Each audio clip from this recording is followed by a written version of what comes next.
Hello, and welcome to Pillar Talk with Rochelle.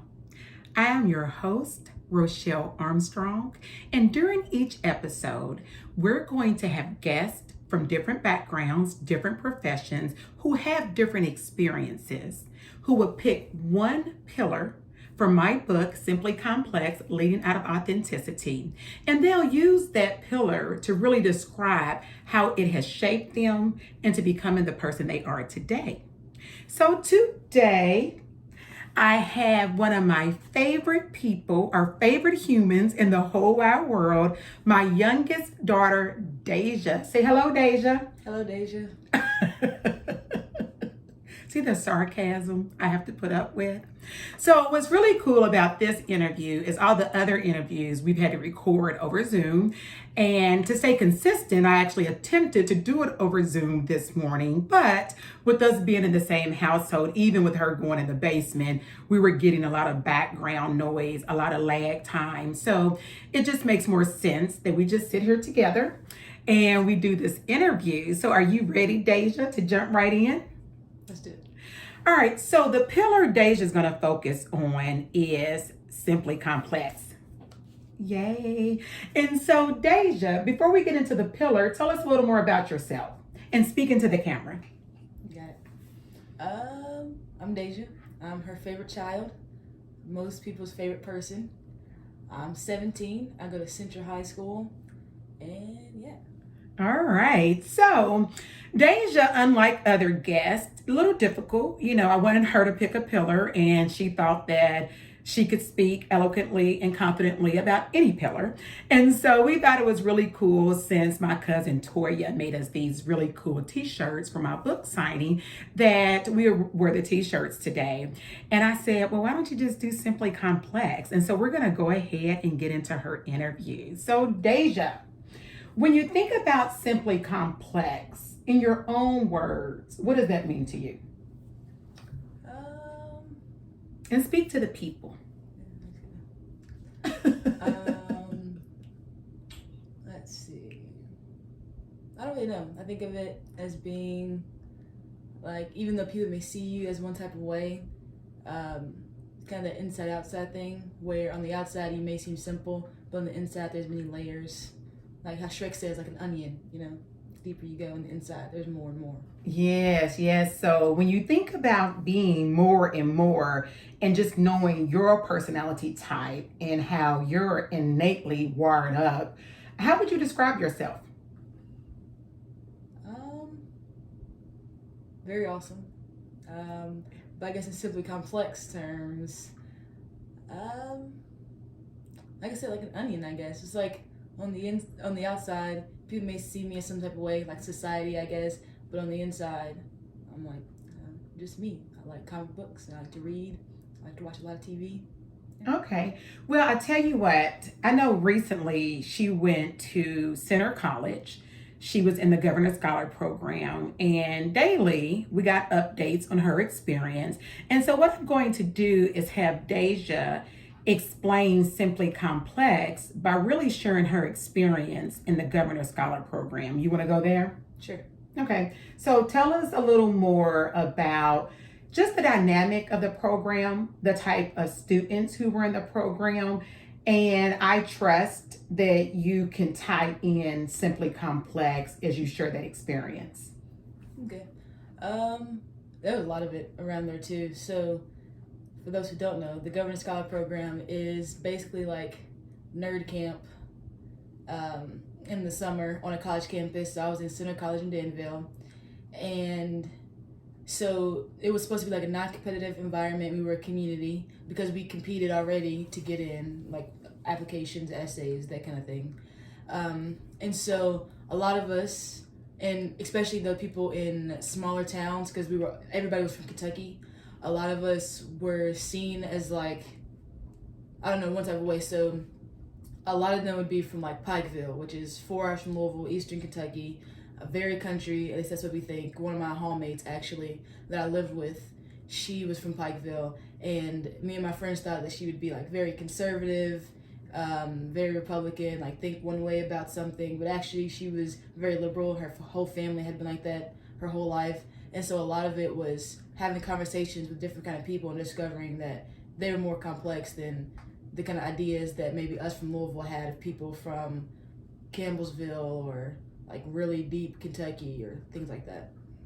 Okay, no, nicely stated. And as you dig a little deeper into individuals, can you think of a certain example or a situation that you were in that you really saw some of that complexity? I heard perception. I heard you talk about people having a perception, but those not necessarily being true. But I know that you got into some like really deep conversations about how people think, their ideology, their theology, and just socially how they see the world.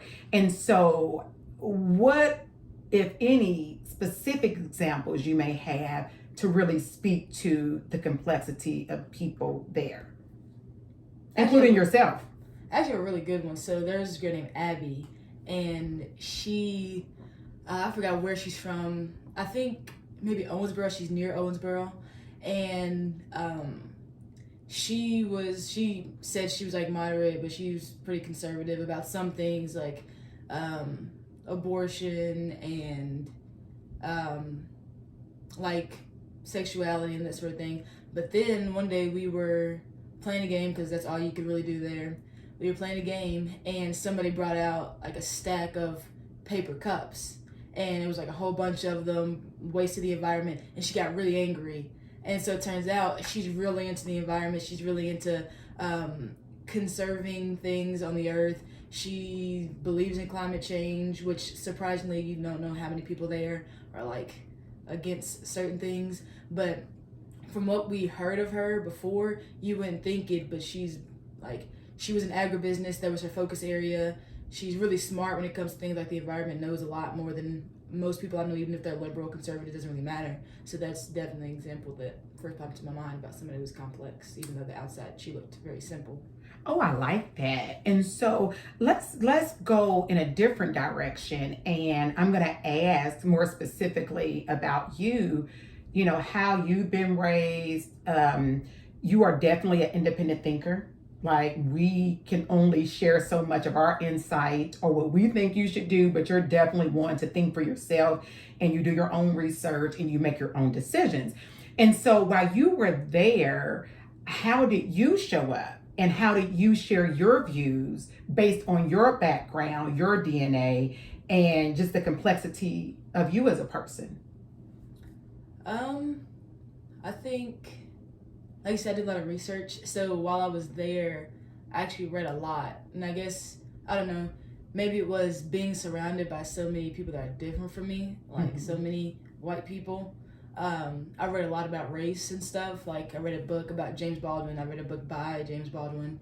And so then I kind of used that to, I guess, show how much I know, but also to build upon my knowledge so that I can share things with them, because they thought of a lot of things only a certain way. So there's a Confederate statue right across the street from Center's campus in a park.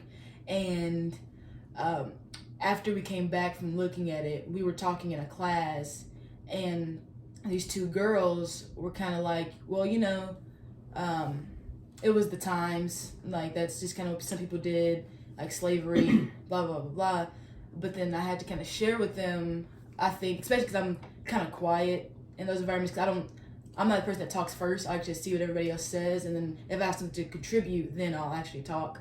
But I had to be like, hey, there's people back then that knew that this was wrong, and they knew the difference between necessary and what's not necessary and good and evil. And so I don't think we can use it as an excuse to justify their actions and kind of make them be quiet. But I definitely think that it taught them a little bit too. And I don't know if their minds changed, but I know that now they know it. And once you know something, you can't really forget it.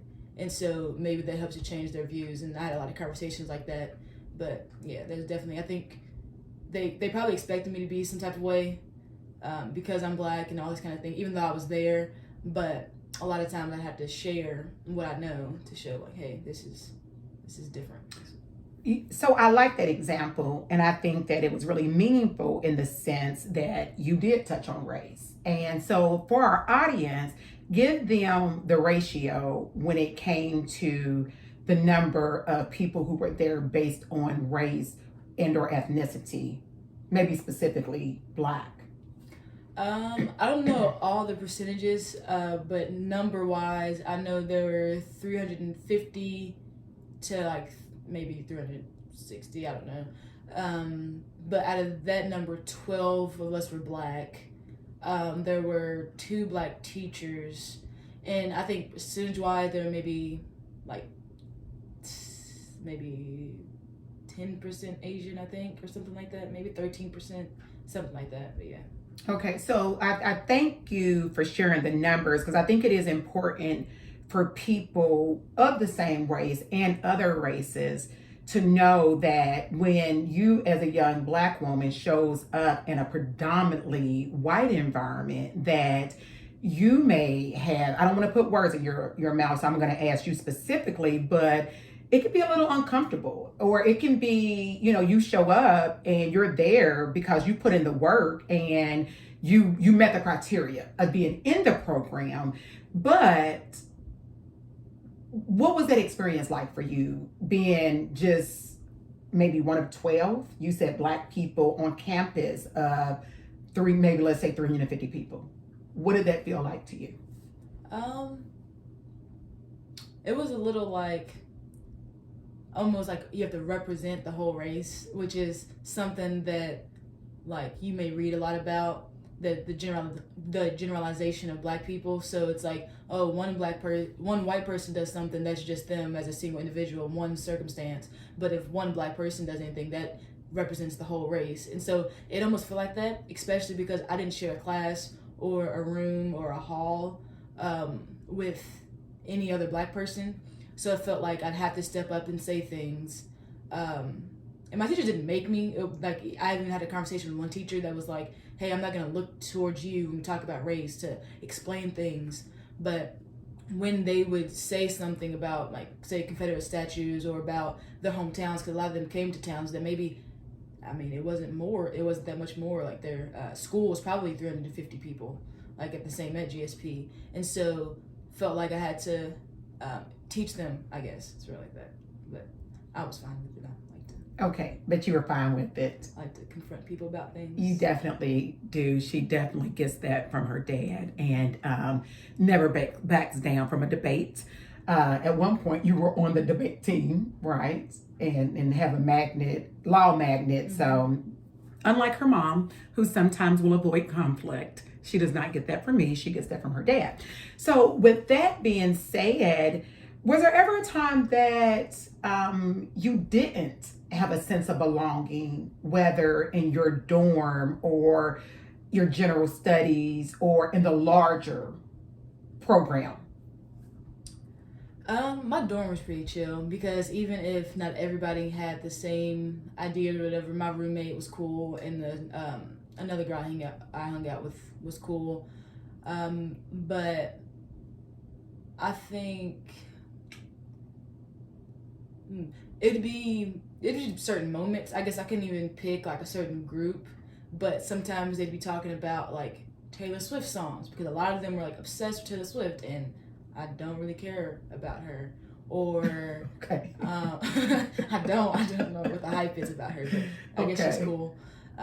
Or even the last day, everybody was sobbing in my general studies, and I was kind of standing there awkwardly, and that wasn't maybe not even necessarily about race, right? But I feel sometimes I would feel certain things are it's because they're all kind of white, and I don't know, maybe I don't know. I was gonna say something, but I won't say that on this. Okay.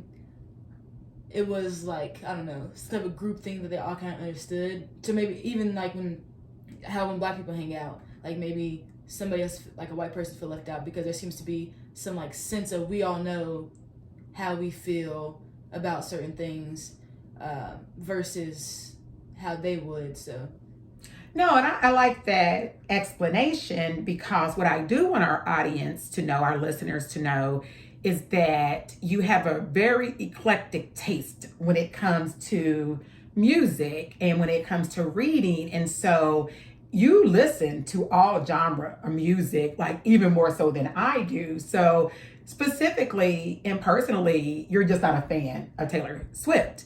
But tell our listeners what type of genres you listen to. It just depends on the day. Like, sometimes it'll be jazz. I'm a huge fan of Ella Fitzgerald, just overall. Sometimes it'll be pop. Sometimes it'll be rock. I like a lot of alternative rock, like 21 Pilots and stuff. I listen to Janelle Monáe is my favorite artist, but she even has like her own eclectic style, how she produces music. So sometimes like Afrofuturistic, which is like, I don't know, something really cool. And then sometimes it'll be pop. Sometimes she'll rap. Like, it just be anything like that. Yeah, and I like to clarify and I like to set as much context as possible because we know that in a short interview, we can't get out everything we want to say about a particular topic or to fully answer a question. And so I try to pull that out of the guests because what I don't want listeners to do is to ever walk away with a certain perception or bias because they only got limited information. And the reality is it's still going to happen. But as much as I can kind of minimize or mitigate that, I want you to get the full picture of the individual. And so it was important when I heard her say she didn't like Taylor Swift, that it has nothing to do with race. She has like a very broad way of looking at music, movies, books, etc. But it's okay, if she's not a fan of a particular artist. And I don't want that taken out of context. So it was something you said in the beginning of the interview, and you talked about GSP, which is Governor Scholar Program, is kind of like did you say like a nerd camp or something to that effect? And so where I kind of want to take this part of the conversation is we talked about how you felt in a predominantly white environment, but you were also with people of common interest, or you had some type of commonality. So in that way, you had a sense of belonging, right? Where I want to dig a little deeper into the complexity of you is how do you feel when you're in predominantly Black environments? Let's say at school, you go to a predominantly Black school. Central is known as, we technically call it an HBCU since it's not a college. Well, I think some people do call it like HBCU, but high schools. Okay, so we'll use that term just to identify, which is a historically Black college, but in terms of a high school, you would it's predominantly Black. Yeah. Okay, and so do you feel like you have a sense of belonging knowing you have this broad range of likes and interests when you're in a predominantly Black environment? I feel like it's almost like I feel the same way about it as I do with like being a predominantly white environment, just like maybe flipping it and sort of the same but different. So like in a predominantly Black community, I connect because we're a community, like because we all know what the world is like and like who we are as. I think one of the cool things about being Black is the community. It's like we talk about voting, like, most Black people will vote for one person, but a lot of white people maybe 50-50 or whatever. And so at Central, as far as the community feeling, yes, but as far as likes and dislikes, like you'll hear, I have this thing where most of my friends at Central, they listen to like the same type of music, sort of like at GSP. So it'll be hip hop, and I like hip hop, but it'd be like mainstream, DaBaby, like my friend Amaya, she loves NBA YoungBoy, and I don't know those, so it's kind of feel like they can have the same interest, but I don't. Like we don't watch the same shows. It'll be like literally you'll know if one person says they're like a Netflix show, everybody else there will have watched that show, but like me or in a couple other people. And so it kind of just depends, but it's almost the same as being in a predominantly white thing. Yeah. It's just. So I know you've made it very clear that you're awesome. I'm so grateful that she has really high self-esteem and high confidence. But what I'm going to ask, like how you describe yourself and how you feel in those environments, do you ever feel like the awkward black girl. Like I think about Issa Rae when she started her career and she was creating videos, and I may be quoted incorrectly because I don't know exactly how she described herself. But do you ever feel like you're the awkward black girl? I mean, I guess that could be used to describe me. I don't know if I ever feel that way, but I know that there are moments where it's like they'll be dancing or TikToking or whatever. 'Cause I don't have social media either. And it's like I don't know what's going on, but I also, I don't know, I'm confident in myself in that I'm different, that it doesn't bother me as much as it probably would some people. I mean, you could use that. I want to read that book actually that Issa Rae made. I feel like it probably would describe me, but it can be used as a description, maybe not something that I feel almost. No, and I think I like how you broke that down and you differentiated the perception people may have of you versus how you may feel about yourself. So other people may think you're different or awkward, but you don't feel that way about yourself. You very much feel like it's okay to be different, and you kind of embrace that. And so I know this is your senior year, and we're super excited. And so where I want to go now is thinking long term and just where you see yourself in the future in terms of college, in terms of career. Let's just talk a little more about some of your aspirations and some of the things that you want to do that may be simply complex in comparison to your peers. So as far as college goes, my top choice is Brown. But even then, the other choices that I have are kind of the same. So they're all in like Northeastern liberal arts colleges, but something that's so specific about them versus I think what a lot of other people consider is they have something called an open curriculum, which is basically I don't have to take a core set of classes my first year, so I don't have to take math or science or English or history if I don't want to. I get to individualize my own study course. So if I want to say concentrate, which is what they call them instead of majors, if I want to concentrate in English, I can just take any type of like literature study to go on versus a lot of the people that I've talked about where they want to go, like at GSP, a lot of people wanted to stay in Kentucky for, I guess, like monetary reasons, but a lot of them like so very smart, but they want to stay, whether it's because it's at home and they want to be closer to home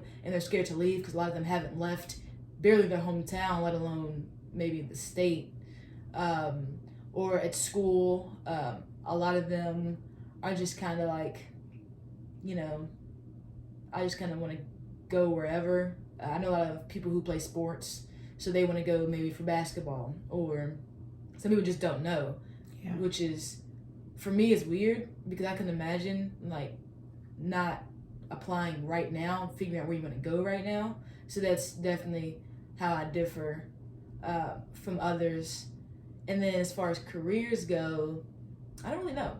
I think that actually reverses what I said about college, is that a lot of people I feel like do actually kind of know where they want to go or what they want to do. And for me, they kind of center around the same thing, but since I was younger, I've always never really know what I want to do, like as far as career goes. That's one thing I always think about now, is that since I was younger, what I've always known is that I want to go to college because I'm really excited for the experience to learn and grow. But after college, it's either a college professor, because I get to do research and that kind of thing. I thought about journalism now, and the biggest one that differs is like my dream job would be to own a bookstore, and the bottom have a speakeasy where you can have like live music, probably some jazz and blues, intellectual conversation, so it won't be too loud. You can talk about what you read in the bookstore or whatever, and then I probably live above it, and that'd be my whole life in an apartment.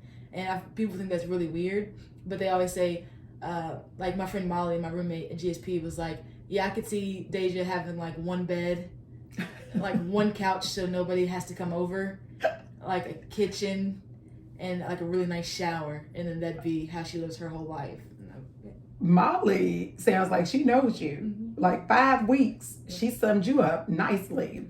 And I love that Dejah is able to make those decisions for herself because her mother has a very different plan for her. And so, where do I want you to go to school at? She wants me to go to Howard. There's nothing wrong with that. I just don't want to go. But I told her she can go. Well, why would I go if you're not going to be there? I told you I'm going to be like one of the students on campus. You can be a student. I don't need to be there for you to be a student. But if you need help, if I need to come, you said you needed some help, like with washing clothes. You can come with me to Brown.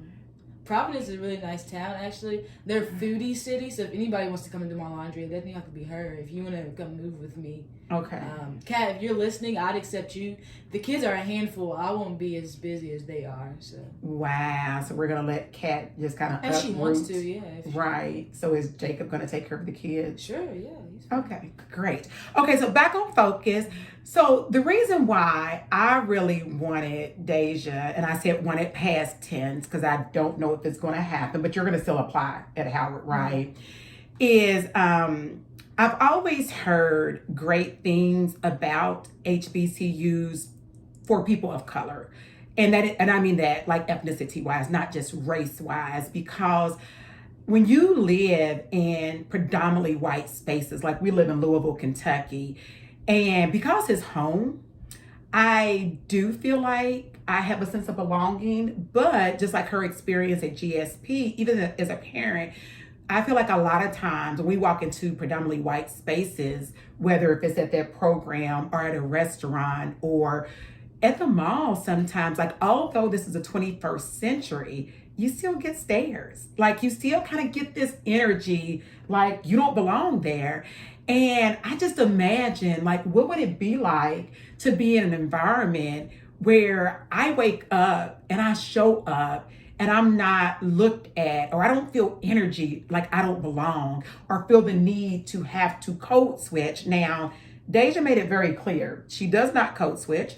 She has never had to code switch.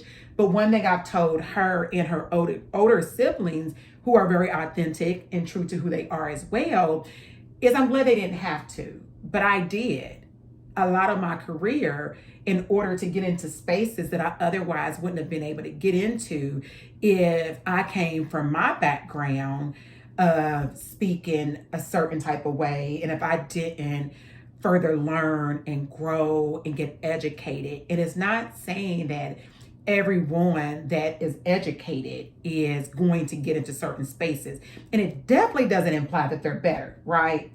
But the reality is, if you're being honest with yourself, is that to get into certain positions, into certain spaces, they're looking for a certain caliber of people. And when you're Black, I think we have to work a little harder to get into those spaces. And arguably, you can have your views about that, but from my experience, you can't argue that has been true for me.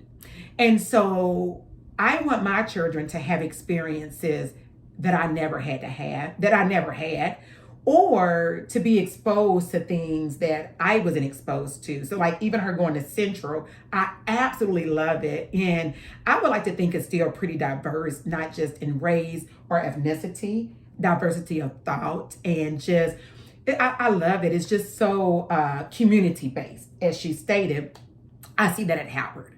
And I think who painted a very vivid picture of that was Ta-Nehisi Coates in his book, Between the World and Me. And the way he described Howard and the Mecca and all the different people he met and he was able to encounter, I just wanted that for Dejah. Like our oldest daughter, she went to Western Kentucky. So very much the same experience Dejah had at Center.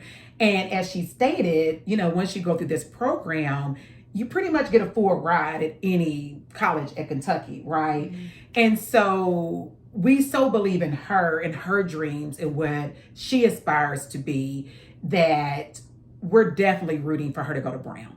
Like I wanted to share that I wanted her to go to Howard and why I want her to go to Howard. But if you heard, like she's very strategic in her thinking. And so she articulated why she wants to go to Brown and even beyond Brown, her career and the things that she aspired to do. But I'm really encouraging her to do what's going to bring her joy.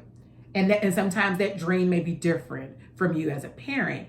And so as we get ready to wrap up the interview, Dejah, we're going to go back to Simply Complex, and just in so many ways, like I said, I see you show up in the world, and you just remain true to you. Like, you're just really authentically who you are. And so where do you think that comes from?